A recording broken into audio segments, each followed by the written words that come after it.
Yeah, say that to Papa.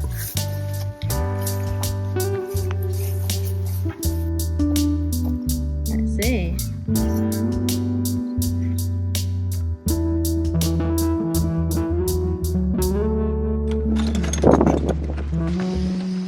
Had to improvise because they didn't have the most common piece. But because I now know everything there is to know about this.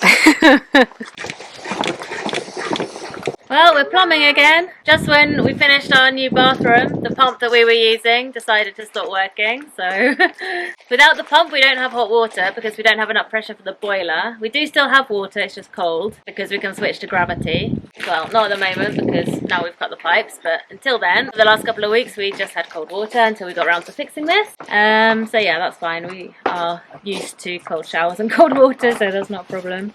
But yeah, we're going to fix this once and for all, and we're making some changes, which I will tell you about as we get going. So this pump lasted for a good 5 years, which is sort of what I would expect, I guess. I think we put it through more use than it really was designed for. Yeah. I think for the work that we made it do, I think it's more. But you can really tell that the lime scale, it was leaking from like this piece, like the lime scale probably like broke it from the inside. And I've been told that if you pull it apart, like it's going to be really hard. Like these pumps are not really designed to be fixed. So goodbye, little pump. This little pump is a 24-volt DC pump which was wired in directly to our batteries. Operating at about 100 watts, it is pretty lightweight. Usually, these sorts of pumps are installed in small settings like caravans or boats. This was all fine when our setup was a bit more basic and we only had to pump water a little way, but things have changed since then, and asking this pump to supply our whole house was probably a bit of a stretch. It barely managed to provide the pressure needed for the water heater, so it was definitely time to see the back of this thing and upgrade to something that suits our purposes a bit better. one big difference from last time I did this was that I had a different pressing machine, which was borrowed from a neighbor.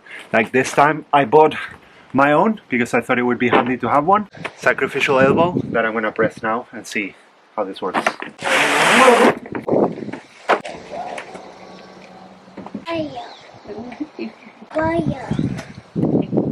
Find out you, Papa's crimping.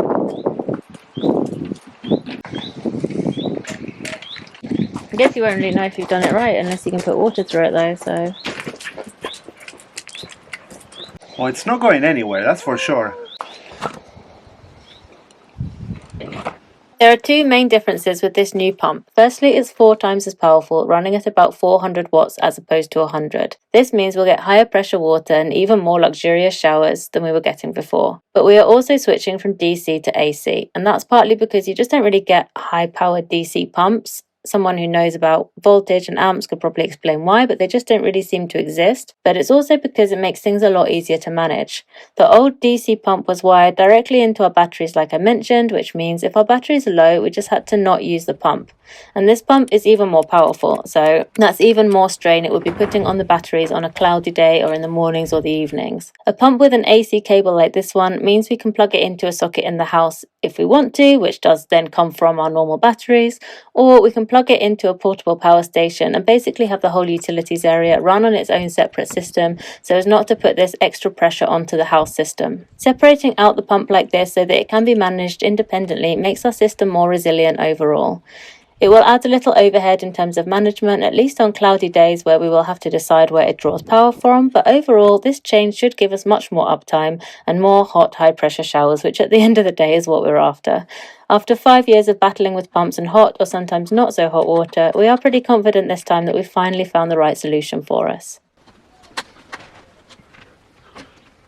It's a good thing I was clever enough to get the one that with the rotating head, because without it I would be really screwed because the handles are touching the wall, so it's I see no reason not to buy the rotating head, because the other one, the one that didn't have the rotating head, was like 10 euros cheaper, 20 maybe. So but yeah, also I'm realizing that I probably should have spent maybe 50, 60 more and get the electric one, but you live and you learn.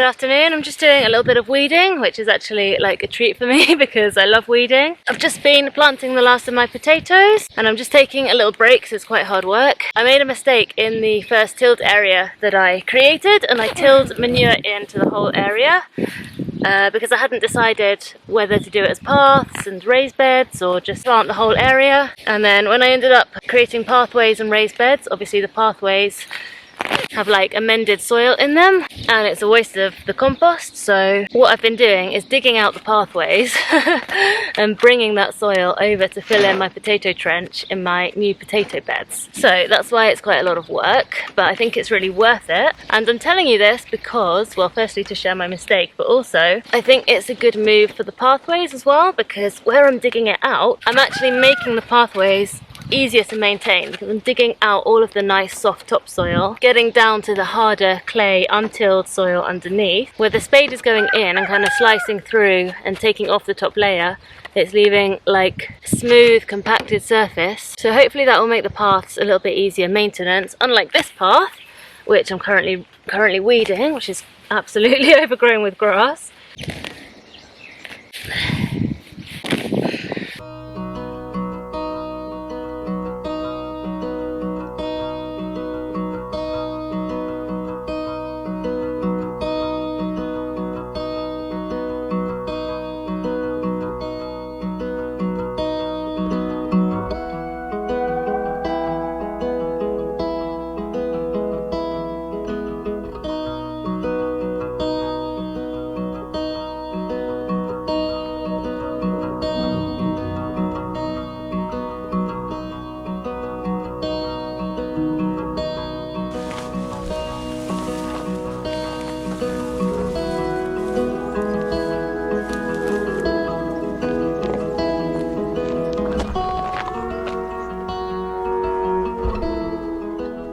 What I find amazing is how so many of the weeds that I pull out of this damaged, compacted pathway ground have these really, really long roots.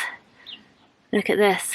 Just in the spaces where the ground needs opening up again and breaking up, nature provides the plants that have the really long roots which will break through and do that. All of these weeds will go to the compost, and these long roots are brilliant because they will have been bringing up nutrients from lower down in the soil, bringing them all up into the plant, and they will make a lovely compost. You can also take a big pile of weeds like this, or bigger than this, and you can steep them in a bucket of water for 4 to 5 days until it starts smelling like really pungent. And then you can hoik the leaves out, chuck them on the compost, and the liquid you can dilute with water about 1 to 10 and you have a lovely plant feed. That's not something I do very often because I'm just not really in the habit of like putting liquid fertilizers on plants. I feel like they don't need it because they're in such a rich compost from the donkey manure anyway, but it is something you can do and it does work quite well. Okay, that's my next line of potatoes in. I've still got more to do. They are never ending. Don't think we're going to be eating anything other than potatoes for the next year, but there you go.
Okay, so it's day 3 and we are just about to do the final connection.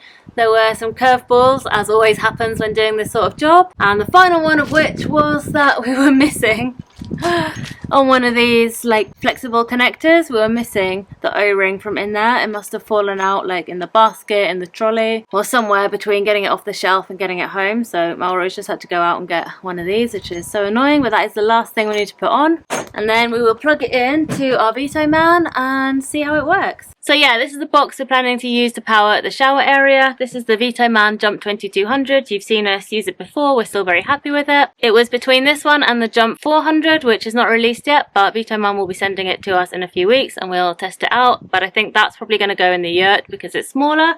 It actually makes a lot of sense for us to have a bigger box like the Jump 2200 here, because this box can provide up to 2200 watts, hence the name. And in this area we actually end up doing quite a lot of DIY kind of stuff where we're using quite big tools. We have the washing machine here. Sometimes if it's a cloudy day and we just need to get a wash done, we'll run that off a box. So having a larger box here gives us that backup for those kind of jobs. Mixing cement, we're always doing that here as well for some reason. And we can have this little area here, all the things we need to do here, and the shower, self-sufficient, self-contained if we need to, not dependent on the batteries of the house. As you know, portable power stations are an essential part of our off-grid setup here. We've used them since the very beginning and they are essential to us getting power where and when we need it across the land. We're always taking the Vitoman out to wherever we need to use tools. We take it to the yurt and it can power the yurt as a sort of self-enclosed isolated system when we have guests and visitors. We also use it in our house as a backup when our house batteries, which are very small, don't quite manage to get us through a couple of cloudy days. This thing keeps our fridge going and lets us use any other essential things like blenders and whatever we need to use without worrying until we have sun again and our main house batteries are back online. I also think these days many people who are in on-grid settings as well are also turning to portable power stations as almost like a basic backup peace of mind strategy for an emergency situation or a grid failure, which we have seen in Spain just last year, and we know many people who managed to get through that situation running their essentials for up to a week in some areas of Spain using boxes like this. So regardless of whether we end up using the Jump 2200 or the Jump 400 here,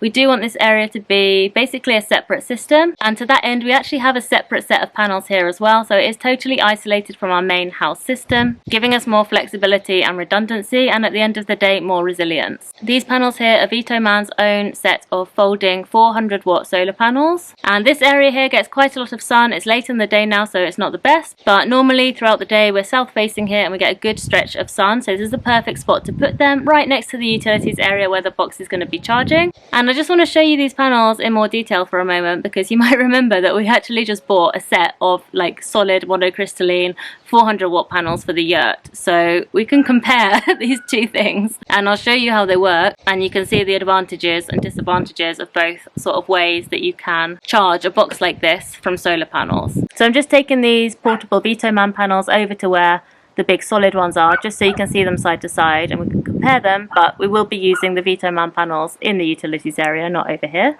Well, firstly, you can see the difference in size and portability here side by side. And of course, these big solid panels need to sit on some kind of frame. So I had my friend make a custom steel frame for them and he bolted them on, and these will sit permanently on the shed roof. And that's fine because these panels are going to power the yurt and nowhere else. But of course, if you have a portable power station, it makes sense that a portable set of panels might be a lot more useful for your use case. You also have the adjustable kickstand, which allows you to prop it up anywhere and also change the angle as the day goes on, so you can catch the best of the morning, midday and afternoon light, which you can't obviously when you've got panels set at an angle. Having said that, they are portable, but they're also like quite solid. I thought they were going to be like a flimsy little papery thing, but they weigh 17 kilos. They're actually pretty sturdy. They're not going to blow away when they're sat there, at least not in normal wind. And there's lots of different ways you can hang them, bolt them, prop them, lay them on top of the roof of a vehicle. They're very versatile in that respect. It is the evening now. I probably need to lower the angle a little bit. We're facing directly at the sun just now, as you can probably tell by my squinting. Let's see how many watts are coming in right now. I also appreciate that the Vitoman panels come with adapters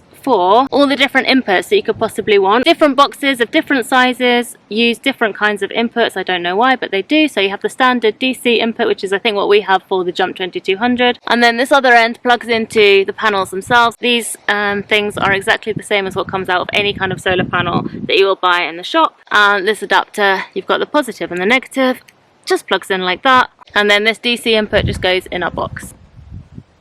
Okay, we're charging at 281 watts, which for 5 o'clock in the evening is really not bad at all. And we are 0.8 hours to fully charged. I did just do a test of these the other day as well on a cloudy morning about 9 o'clock.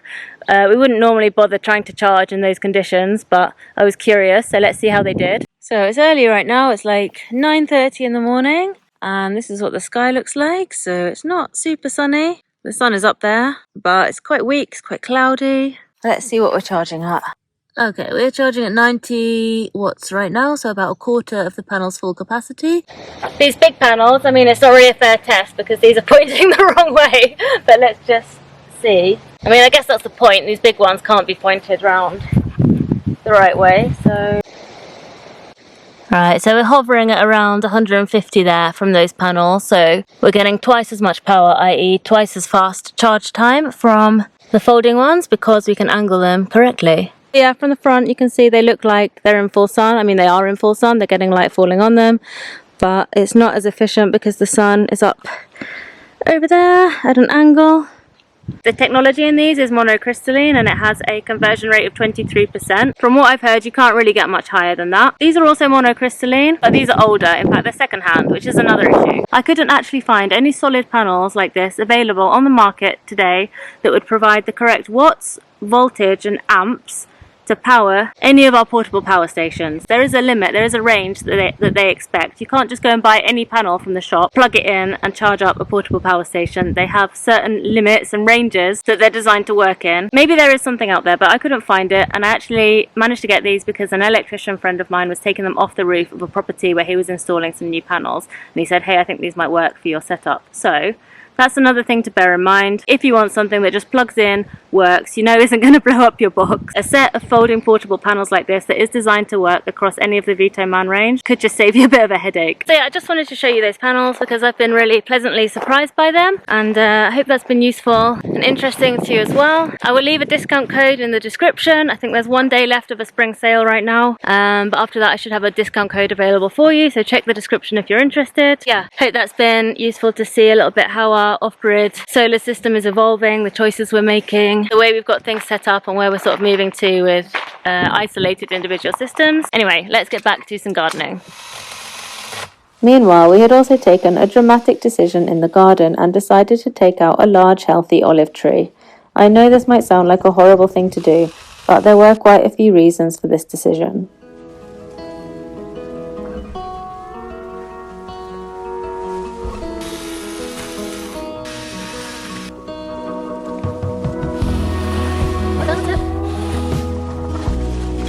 The main problem with this olive tree was really its position. Being in the middle of the garden, it was tricky to harvest without stepping all over the garden beds, which meant we would never really bother with this one when there were about 40 much easier to harvest trees that we were busy with. It also just took up a lot of space in the garden, cast unwelcome shade in winter, and personally I disliked that it blocked a clear view of the garden from the deposit, the house and some other vantage points. But most importantly, we have been trying to expand our citrus collection for years, and the only place we can keep citrus alive is next to water deposits where the thermal mass helps them survive the coldest nights. Removing this olive tree would open up space to plant a lime tree and make my dreams of creating my own vast supplies of lime pickle become a reality. So, unfortunately, the olive tree had to go. Before cutting down the main trunk, I came to remove the undergrowth and make access with the big chainsaw a little easier.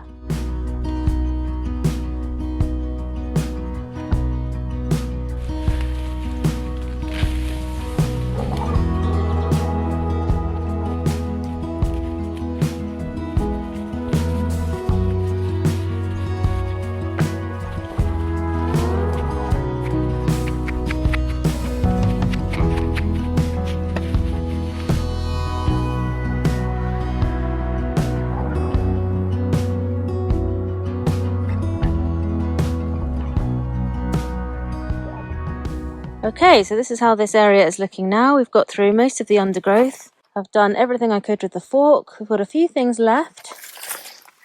We've got some daffodils here, which I will dig up and plant somewhere else. Then we've got a pomegranate growing in amongst this is a hackberry tree, even though it hasn't got any leaves on it at the moment, but we have this tree growing everywhere, so I'm pretty sure that's what it is. Everything else growing around here is just suckers from the olive. That's another hackberry tree. And then these two, this one here, which is actually quite big, and another one over there. I think it is a crepe myrtle. Not sure, but that looks like the closest thing I can find. It's an ornamental tree, quite commonly planted, but not native to Spain. I think I will try and dig them up, put them somewhere else maybe.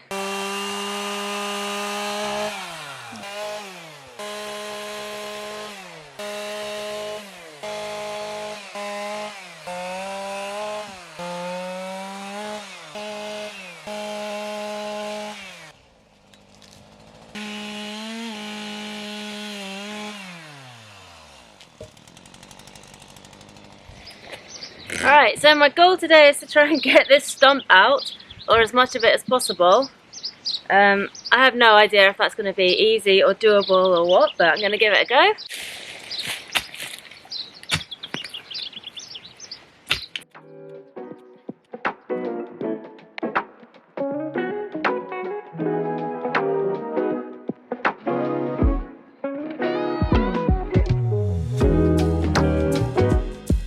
It didn't take long before I realised the trunk had been deceptive and the stump was enormous.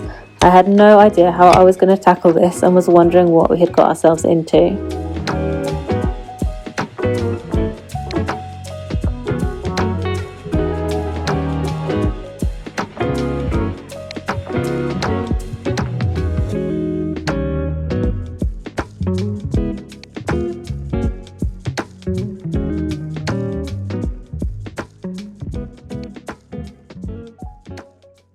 Alright, I'm just taking a break from that horrible job to process some wood here in the donkey fields. There's a lot of wood in here from the almond trees that we've been chopping down lately, and also just a lot of wood from where we've brought them in branches to eat, and they've stripped them and left us with the sticks to process.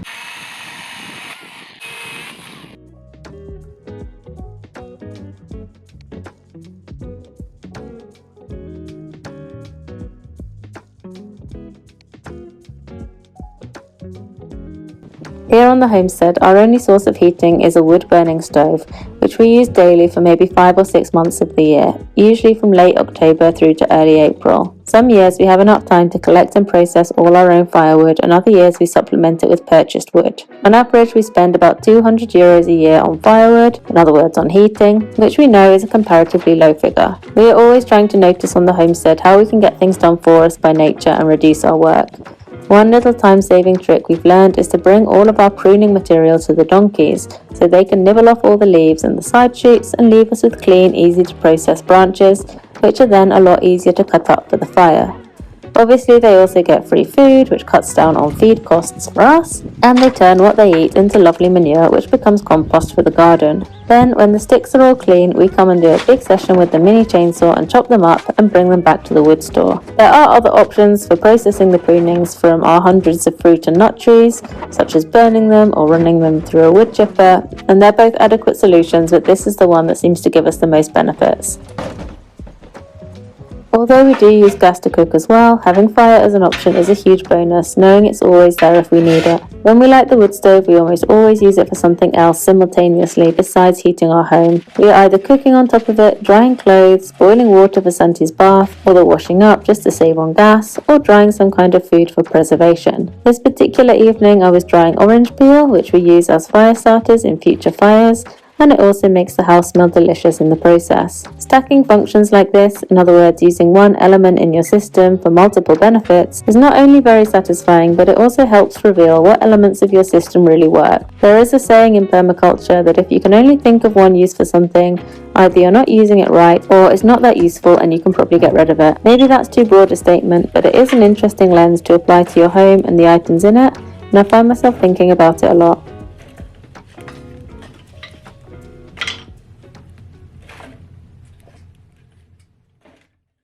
Okay, so we'd better end this video by showing you the final result of our pump struggles. The exact size O-ring for the pipe wasn't sold individually, so instead of rebuying the pipe piece itself, Mauro found some generic O-rings of almost the right size and filled the gap with silicone. He was then able to make the final connection.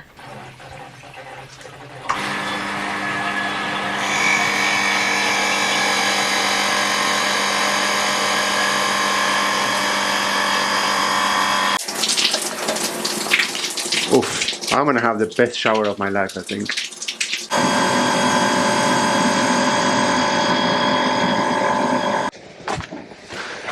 Hot? We have water pressure! Oh my goodness! Really good pressure. Yeah? And heat. Can you believe it? Alright, let's test this out. Apparently, it's the strongest shower I've ever seen.